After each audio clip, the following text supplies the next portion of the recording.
good evening mga baby loves. Kumusta kayo dyan? Welcome sa ating YouTube. Guys, ayun yung alaga ko. Ayaw niya nang maglakad, oh. Oh? Oh, ayaw niya nang maglakad. Come sa mama. Come. Tingnan niyo yan, guys, oh. Laki ng puno, oh. Oh. Kita mo yung puno, laki, oh. So, diba, guys? Come on, baby. Hi. Tingnan mo na. Oh, come. Where's the Nick girl? Spatsiren? Ha? Dati ay sipag-sipag niya ngayon maglakad. Ang ganda pa naman ng araw, oh. Hindi siya malamig at hindi rin siya mainit. Kaya lang ayaw niya, oh. Hoy! Come sa mama. Come. Will the rice? Ha? Guys, ayaw niya. Ayaw niya talagang lumabas. Yan guys, ito oh, tingnan mo, yan ang, ayan oh, pinutol na naman yung puno, ayan oh. Di ba pag sa Philippines to, pwede ka dito magkula ng damit. So ito ang, ayan, ayun, sumusunod na siya oh. Come! Come here! Come! Come! Ayaw niya talaga, napipilitan lang siya guys maglakad. Come, walking, Patser.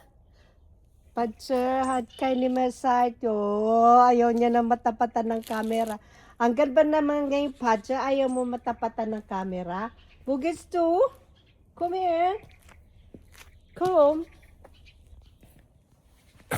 Come here. Hoy. Ayaw niya guys, oh. Nako, Patserin ba? Kana? Ah, yan na. Hindi pa rin nagbago si Patser. Ha? Pugis to. Nagtago na siya. O, yun na. Pumasok na siya.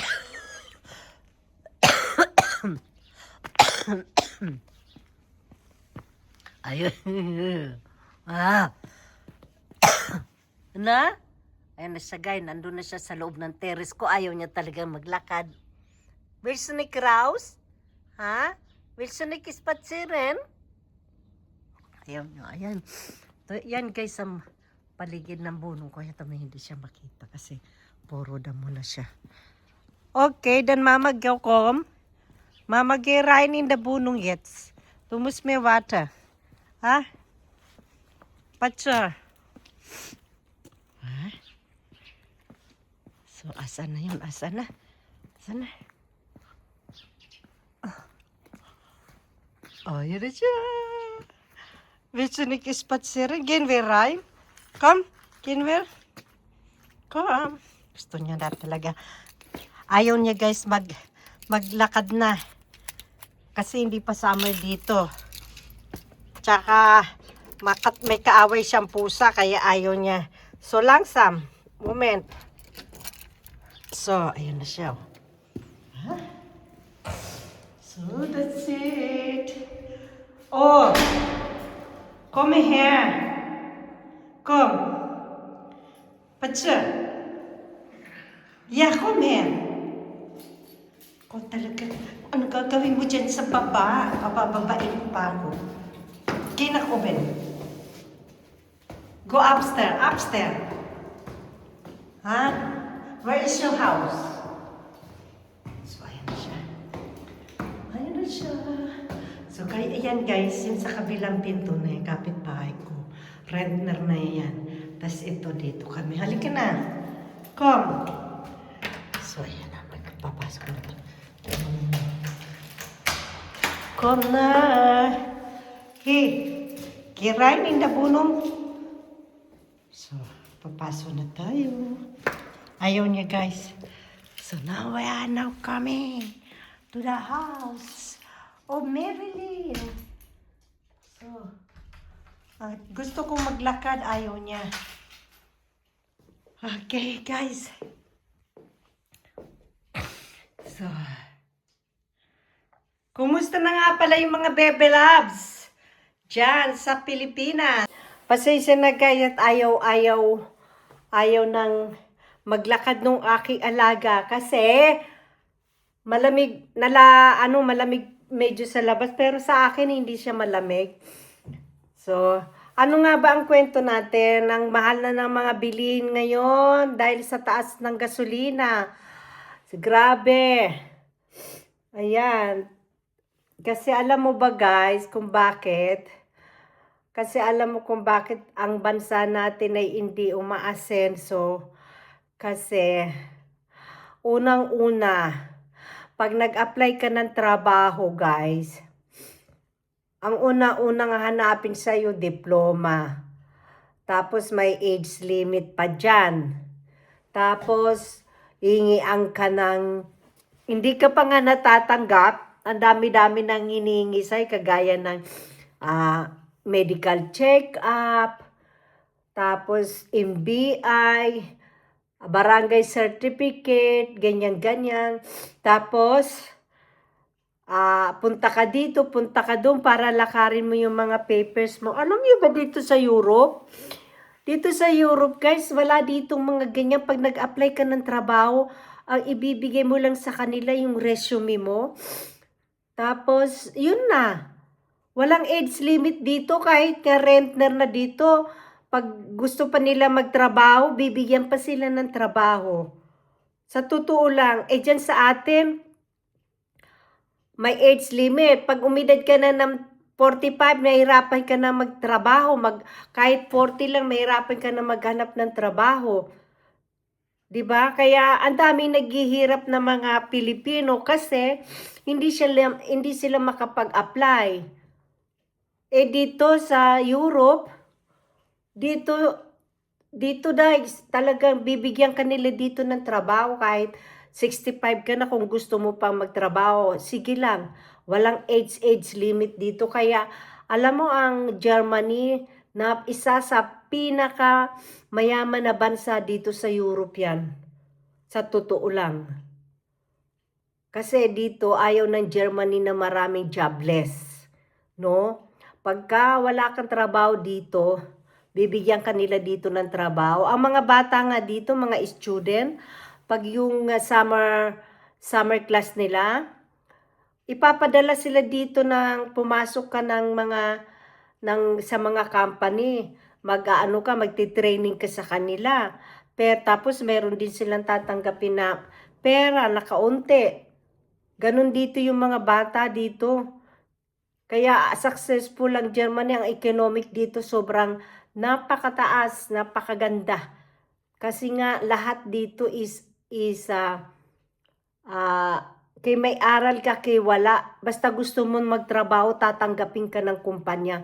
At kahit punong-puno ka ng tattoo ang katawan mo dito, bibigyan ka ng trabaho. Dyan sa Pilipinas, pag may tattoo ka, mahirapan ka na mag-apply. Hindi lang age limit, tattoo pa. Diyos ko, ano kayang kinalaman dun sa tattoo na yun sa pag-a-apply mo? Tapos, ang daming requirements. Tapos, ang sahod pa, napakababa. My God, mabubuhay ka ba nun? Kaya sabi ko nga, kaya ang bansa natin is marami naghihirap na nga Pilipino. Dahil nga, syempre, wala silang natapos. Hindi sila nakapag-aral. Tapos, ang dami-dami pa nilang mga chichiburitsi na hingin. Sa dito, kahit hindi ka nag-aral, basta gusto mo magtrabaho, bibigyan ka dito ng trabaho. Yun nga lang, dito sa Germany, walang OFW dito. Ang mga OFW lang dito is mga nursing. Pero mahirap din kasi kailangan, pag nagtrabaho ka dito sa Germany ng nursing, kailangan marunong ka din mag-German. Kasi ang mga tao dito ay hindi nakakaintindi ng English, hindi lahat.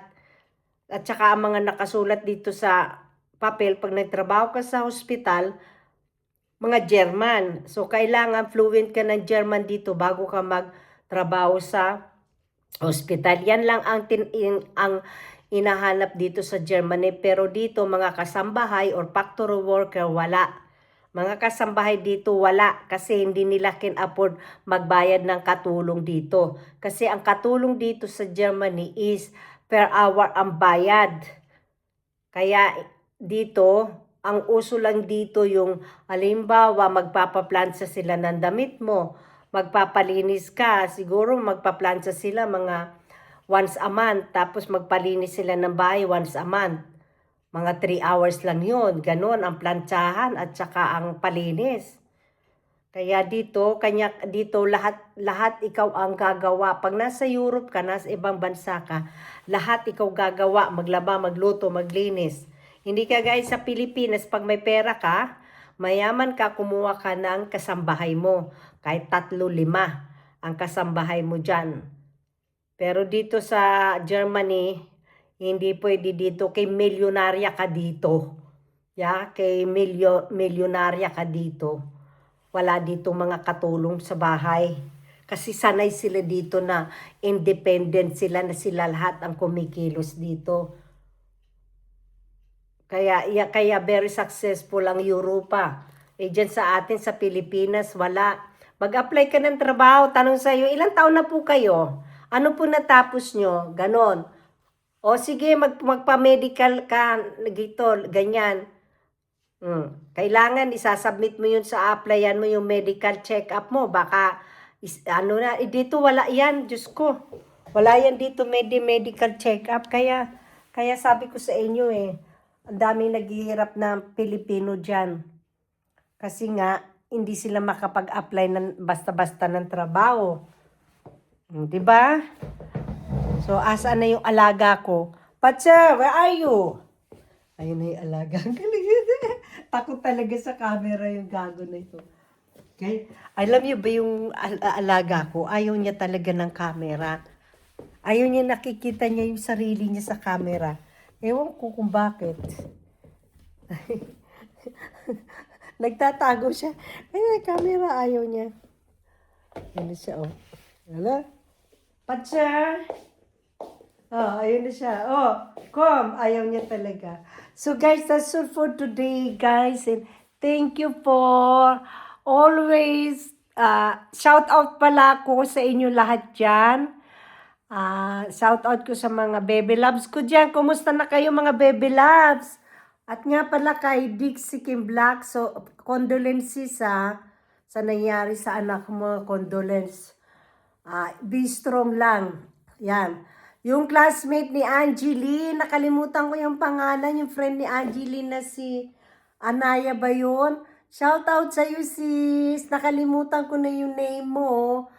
Tapos shout out sa mga friend ko dati nung nag-start ako ng YouTube. Shout out sa inyo mga baby loves. Asa na kayo? Ayan, so guys, that's all for today and thank you for watching, guys. See you for the next video and don't forget to like, share, and subscribe. Bye!